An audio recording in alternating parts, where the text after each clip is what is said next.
to make sure that we respond well here. Yet the results so far in California, um, have been pretty strong and strong under your leadership for how the state is reacting to this. So I'm curious to get a sense from you on what are you seeing, what is working well, what isn't, and why. What's happening in California that isn't in other places that's leading to a pretty good response so far here.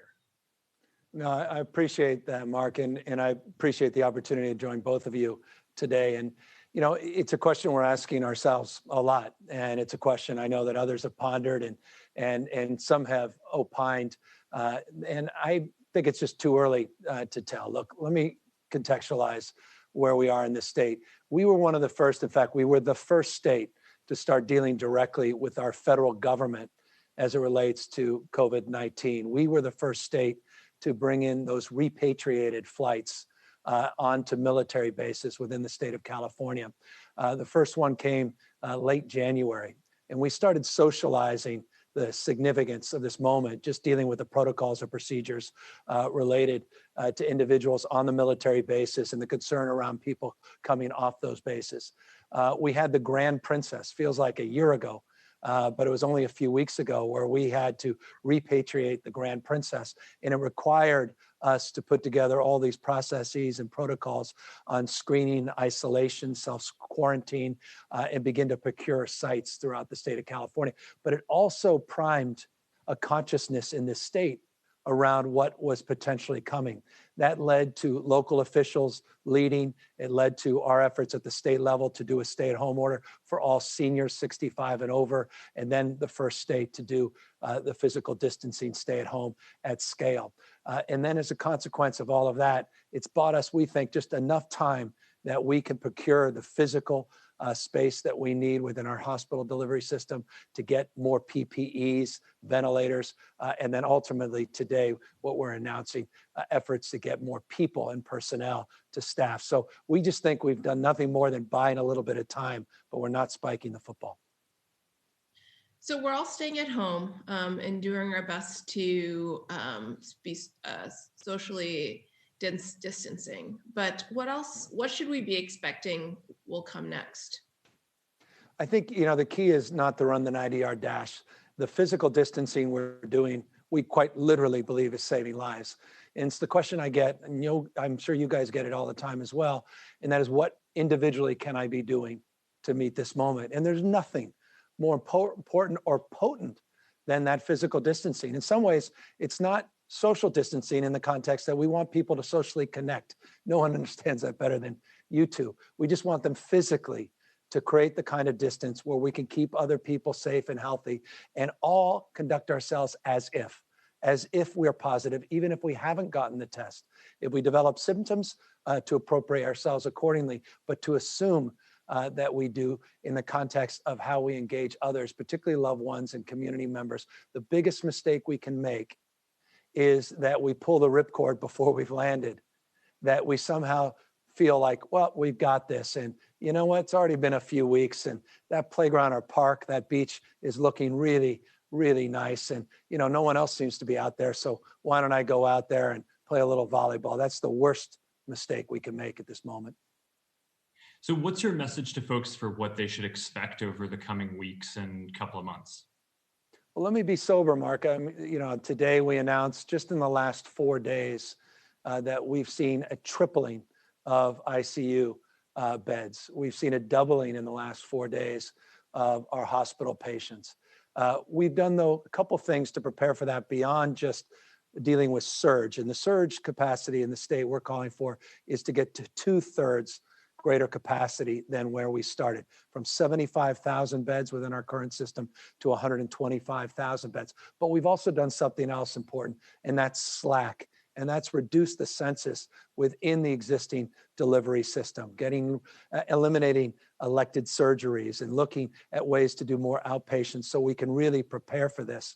And so as a combination of those two things, even a tripling on the ICUs, even a doubling in the last 4 days of hospitalization, we feel we have multiple weeks, even with that kind of doubling or tripling, where we can meet capacity. It's when we move out 3, 4, 5, 6 weeks, if we see that continue, that we're going to be stretched. So we're doing everything in our power to continue to amplify the stay-at-home messages, the physical distancing, and increase the workforce that right now is creating real anxieties, not just ventilators and personal protective gear, but the workforce needs to prepare for the next month.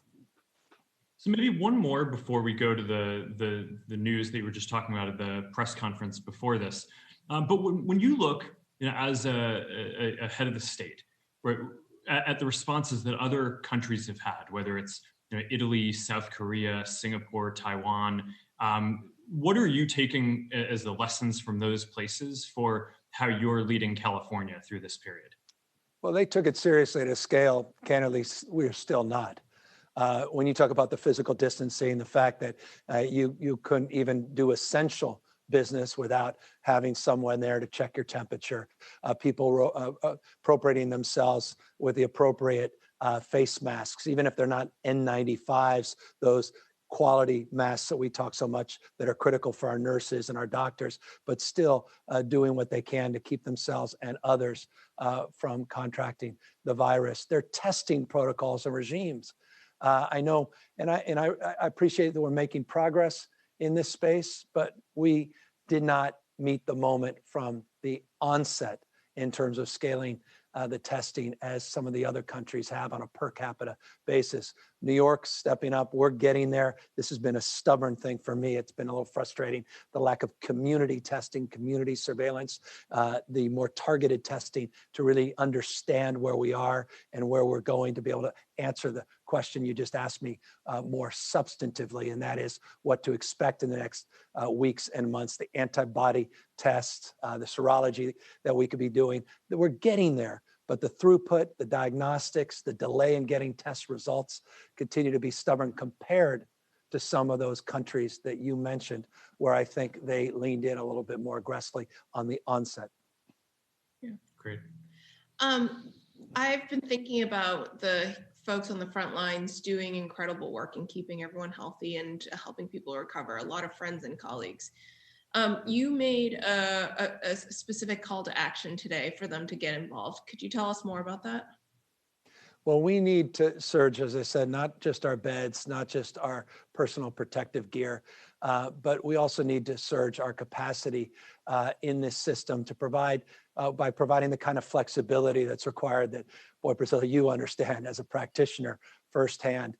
We have, and we're so proud of this, and I want to make this crystal clear, we have the highest quality ratios, the highest quality personal protective gear requirements in the nation. And our nurses, the California Nurse Association and others deserve all the credit in the world for what they've done to raise the bar, not only in this state, but for the rest of the nation. But we're at a moment of anxiety, a moment of crisis potentially, if we don't try to loosen up some of our current licensing, current supervisorial ratios, and potentially look at scope of practice for nurse practitioners and other professionals. And so we today announced some flexibility in this space, temporary flexibility. We don't want to permanently roll these things back so that we can meet the surge. And we're also asking all of those individuals that have retired in the last 5 years, all of those nursing students and medical students that are about to graduate, people that have relicensing requirements, to check out this new site that we have, healthcorps.ca.gov, our healthcorps.ca.gov site, and we'll match you up. We'll try to meet this moment. We'll pay you, and we'll provide the kind of supports you need to get those licenses back up. And let me just say, forgive me for long-windedness, let me just say this to the two of you very formally. You two stepped up, and you're providing $25 million on top of that effort to help in things that the state's not prepared to help, and that's stipends for childcare, transportation, for hospitals, or rather for hotels, where you may want to stay near the hospital and be in a hotel nearby. We didn't have the money to do that, and I just want to thank you two for providing that $25 million to help meet this moment as well. Well, thanks, Governor. We're happy to support the efforts that you're taking, and as I said before, I think we're grateful on behalf of a lot of people for the strong actions that you're taking in leadership here. Thanks, Mark. I think a lot of people are probably wondering, how do they raise their hand and help out, right? Either with the program that you're talking about today, or more broadly. It's certainly been inspiring to see a lot of people come together in different ways to help address this. But what are you seeing? What would you say to people who want to find a way to help out, either retired medical folks or people who have other skills here? Nonprofits. No, I appreciate it. If you're a retired medical, go to that healthcorps.gov, just like the Peace Corps, like AmeriCorps, healthcorps.ca.gov, if you're in that category. But individuals, beyond the potency and power they have as individuals to do more than anything else, and that's the physical distancing, but to contribute to Cal. We have a program, Cal Volunteers, to contribute your time and energy to help at the food banks. We've seen a significant decline in volunteers at our food banks. That required me to actually activate the National Guard, not for enforcement, but for humanitarian purposes. We have 980 National Guard now, men and women across the state, helping in that space on logistics, on warehouse-related food supply issues. That's one way. Give blood. We have to make sure that we're prepared to meet a surge of acute care, and you could still contribute your blood and go to the blood banks and learn more from the Red Cross and others in that space. We're going to do more in the next couple of days to get people to call a neighbor. People are social. One of the great diseases in this country is social isolation. People feeling socially isolated from the rest of the world, and a phone call just to check in to make sure your medications have arrived, your food's arrived, or just to check in for brain health purposes, mental health. We want to provide that toolkit for people so they can call their neighbors and just randomly call people and say, "How you doing?" and just check off on a human capacity. So those are areas where people can do more. And we have a site for the broad panoply of supports called COVID-19, covid19.ca.gov. Sorry about that, .ca.gov, but that's government for you.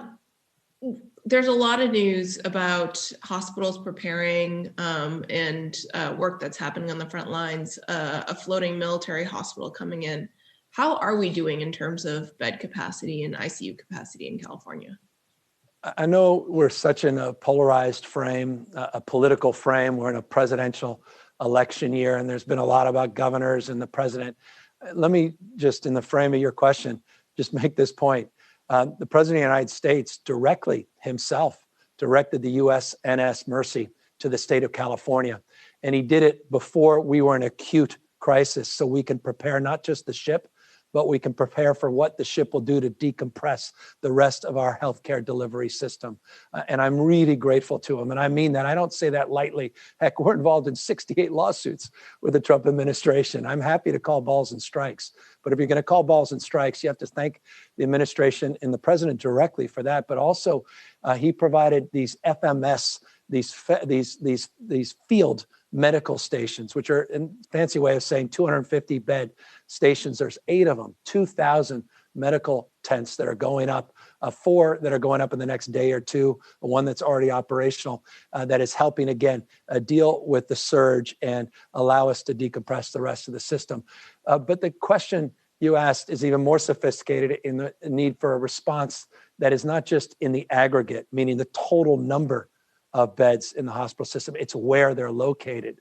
And that's where the frame is very different. Certain parts of the state are stressed very differently than other parts of the state. And not just where you'd expect in the big urban centers, but also with the lack of resources in some of the more rural parts of the state, where I'm particularly concerned. They haven't been hit as hard yet, but when they do, we need to make sure that we pre-positioned a lot of these assets to meet the needs in Kern County and Butte County, in Trinity, where they were having just a couple of days ago a hard time getting trucks up there for basic food supplies.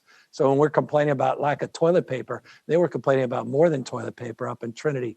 And so the question deserves an answer that's different in each of our 58 counties, and different in each of our 470, 480 cities.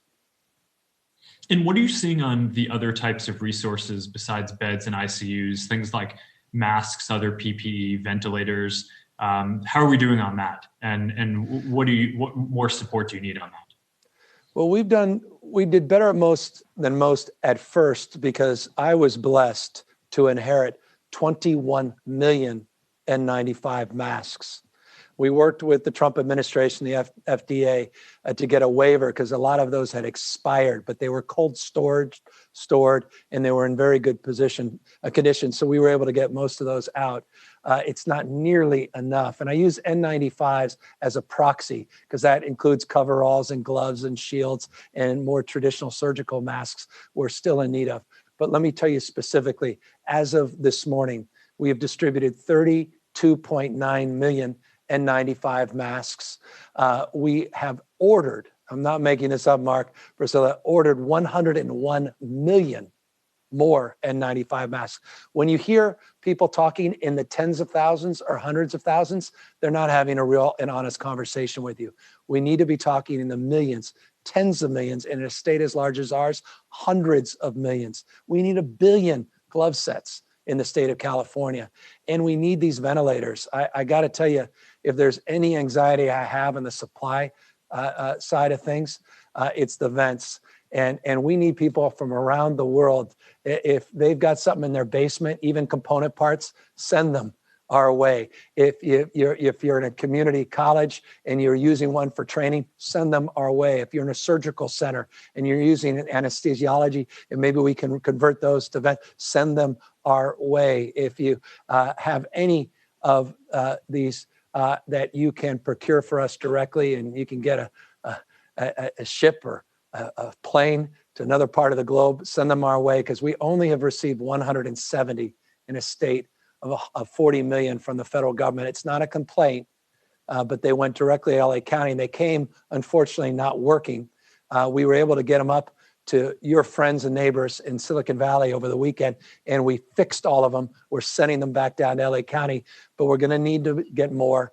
And this remains, to me, top of mind, because the one treatment, Mark and Priscilla, we know works. I know we talk about chloroquine and remdesivir and all the other related treatments are out there, and no state's doing more in terms of those trials in the state of California with our UCs and Stanford and USC and Cedars and Livermore Labs and Lawrence Berkeley Labs. But the one treatment we know works are ventilators to keep people alive. And that's why we really need more vents. And where should people send a vent if they have access to one? Oh boy, just go to our covid19.ca.gov website, and we will get someone right back to you. And again, I don't want to sound hysterical around this, because we currently are not. We've received, forgive my language, we have 4,252 ventilators that we've identified. The goal is 10,000. Candidly, that's phase one goal. We're going to need more than that. But I want folks to know that if we are talking in a month, I may not be as calm when it comes to the ventilator question than I hope I'm coming across at this moment. Mm-hmm. And maybe we should talk for a few minutes about testing and what you're seeing on that. And I guess for a quick moment, I also just want to thank you for your support on this, because one of the areas that Priscilla and I have worked through the Zuckerberg initiative is on medical and science research. And we helped to start this center, the BioHub in San Francisco.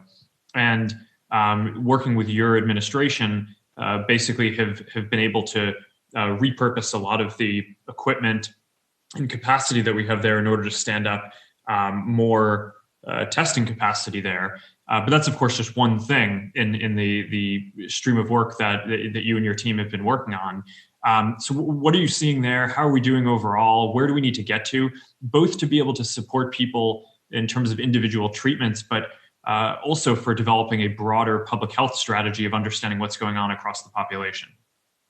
No, and I don't want this to be an infomercial, but I also don't want to mislead folks. What you did with BioHub, I was emailing Sam Haygood yesterday at UCSF. Thank you for doing what you did on the testing. And you're a demonstrable example of what's happening across the state. But candidly, not at the scale that we're going to need it. This has been an area of frustration for me as governor, and as someone who's responsible to do more and do better. And this is an area where we have to do more and we have to do better. We have 22 labs in our state that were never designed for the kind of throughput of testing that is required to meet this moment.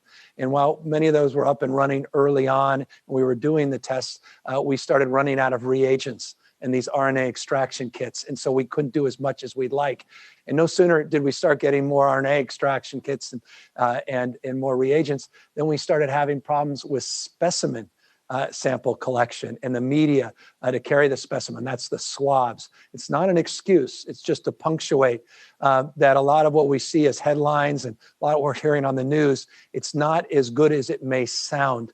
Some people are promoting new technology, say we can do up to X number of tests. Well, that up to may take weeks or months. Let me reinforce that. We now have the UCs working with you and others. We have private sector that have stepped in with these higher throughput lab tests. We now have not just Quest on the commercial side and LabCorp. We have new technologies that are being announced and promoted every day to do 45-minute tests, do 10-minute tests, to do home tests that don't require the old PCR components, the old test regimes, and we again do blood-based tests and the like. We're for all of those, and we're trying to bring that capacity to bear throughout the state of California. But to get to the kind of surveillance testing, the targeted testing, where we retest people on multiple occasions and see how movement and spread is working, and to work at the antibody level, and to do the things that are required for us to ultimately decide who can go back to work, who can't, how quickly it could move our economy, we have to exponentially scale the testing regimes. And so I'm encouraged by the progress on a day-to-day basis, but what we need is exponential growth in this space. We'll get there, but it cannot happen soon enough. And then just one last question before we get to audience questions. On physical distancing, what's working well and what's not working well? Well, a week ago, it wasn't working well at some of our beaches and parks in the state. You have these single trails, people are out. This is California's birthright. It's the reason we love our state, is that there's no state more well endowed with Mother Nature's beauty and bounty. We have 280 state parks, and in many of these parks, there are trail heads to go down to the beach, but they're single trails. You can't practice single distancing when you're going like this with friends and neighbors. And so we had to slow down by doing these soft closures, the number of crowd or people that were creating crowds in these beaches. We now have soft closures in all 280 beaches, and we're going to start moving to hard closures that we're in real time. So that's working, and it's not. That's an honest answer, just as a specific proof point. Here's something else that I worry about. I have a short commute from my home to the State Operations Center, which is just filled with heroes from all across the country that have descended under one roof to collaborate and cross-pollinate ideas and approaches and strategies. Just seeing that commute every day get a little bit slower, which suggests people, and you know it from your own Facebook data, I imagine you're seeing where people, we have the capacity to start modeling and say, you're seeing people sort of go back to the old ways. And so I cannot impress people more. Maintain the physical distancing. As I said, it's like you're parachuting down and you're getting closer to the ground, but that's not where you cut the parachute. You got to get to the ground safely. We've got to get to the end point, and that will be determined on real data. Once real testing goes into place, that will give us the assessment to say, all right, for all non-essential travel, maybe we can make some adjustments. And I hope in the next few weeks, the next month, we'll have much better clarity on what dates those are, where those dates may lie. Yeah, that leads me to a question from Eduardo that says, why can't we just shut down completely for 2 weeks? Well, complete to me means logistics nightmare, which is essential services. And when I talk of logistics, I'm talking about the farm workers in the Central Valley that are not only producing the food, that is being consumed in our supermarkets in California, but all across the nation. They're essential at this moment. It's the warehouse that is sorting all of that, and it's those workers that are essential. It's the folks in the trucks that are picking up those that are essential to logistically get to other distribution centers that ultimately out into the supermarket. So I don't want to see those essential services shut down, those medical services shut down. We have to be thoughtful. I don't think he's implying that, but we have tried to delineate essential versus not essential. I know some people roll their eyes and say, well, why isn't my hairdresser essential when your cannabis operation is? We're iterating in real time, working with public health officials, working with Homeland Security at the federal level, and it's a constant and never-ending tweak of essential versus not essential. But we want to hold the line as long as we can. And we think we can do that with appropriate physical distancing. We can meet the spirit of his concern and question. One that I think about a lot as a mom is just the childcare for folks that we're asking to serve in our hospitals and clinics. It's just necessary. And we're prioritizing you in that respect, your colleagues in that respect, and our first responders to make sure their childcare needs are met, because we just cannot afford to lose our police, our firefighters, our sheriffs, and nurses and nurse assistants, and all the other heroes, including, let me just say this, I was talking to the grocers union the other day, and very emotionally, because they lost one of their members to COVID-19. And they said the grocery lines are the front lines. And that resonated with me. They don't need to show up at work. They could get on unemployment. Talk about heroes. Let them know that. Put a smile on their face by smiling when you see them, and thank them for showing up and taking care of your needs. They've got kids as well. The Teamster that's out there in the truck, they can't even get food themselves because they're doing, 60, 72-hour a week shifts, 6-7 days a week. So there are a lot of heroes here. And I just hope we're all, I hope at the end of the day, if nothing else, we all soften our edges and become better human beings. And we have a deeper appreciation of each other. Because at the end of the day, there's no leak on your side of our boat. We will rise and fall together. And I'm confident we'll rise to meet the moment. Well, Governor, I think we've covered a lot of ground. Is there anything that you would like to make sure that we get a chance to address that we haven't so far? Well, I just want to thank you and Priscilla for this platform and the opportunity to share what we're doing in this state. Good enough never is, and I understand that. And there's so much more we have to do to meet this moment. I want to thank people for their patience in that stead as well, and understand that what appears self-evident today, conditions can change in real time and require us to adjust our approach, and just to understand that we are all doing our best to meet this moment head on, to also meet the needs of our homeless in the state of California. We have over 5,400 beds, hotel rooms that we procured, and we're trying to get people off the streets. And I know that's not happening soon enough and quick enough. And I just want folks to know we recognize that. But let's just take care of each other. And let me, in closing, also just take care of saying this, and this is not an infomercial as well. Mark, you were one of the first to call me, and you've been very helpful providing real resources, well beyond $25 million, to allow us to do these PSAs and allow us to connect with people, to let them know what's going on, and as well helping small businesses. And I just want to close on that. I'm a small business person. I started a small business right out of college. I opened 20 plus little businesses. And that's not to impress you, it's to impress upon you. I'm deeply sensitive to the needs of our small mom and pop entrepreneurs, one or two customers, or rather employees. And we just have to meet their needs as well, so we have a place to go back to work. And I just want to thank you and your platform for supporting our small businessmen and women as well. And know in the next few days, we'll be talking a lot more about how we can support that community in addition to everything else we have a responsibility to do as well. All right. Well, thank you, Governor. And we're proud to support you and your response. And we're proud to do what we can to support all of those on the front lines. And I think on behalf of a lot of people, I just want to thank you again for your strong leadership on this. I think it's making a really big difference. And just as one final plug, the link that the governor mentioned earlier was healthcorps.ca.gov. And we encourage you to check it out if there's a way that you can get involved in helping out with the medical response. Thank you again, Governor, for everything. And I hope you continue to stay healthy and safe and continue to do a great job leading through this. Thank you. Thank you, Governor. Thank you both. I'm grateful to both of you. Thank you for having us.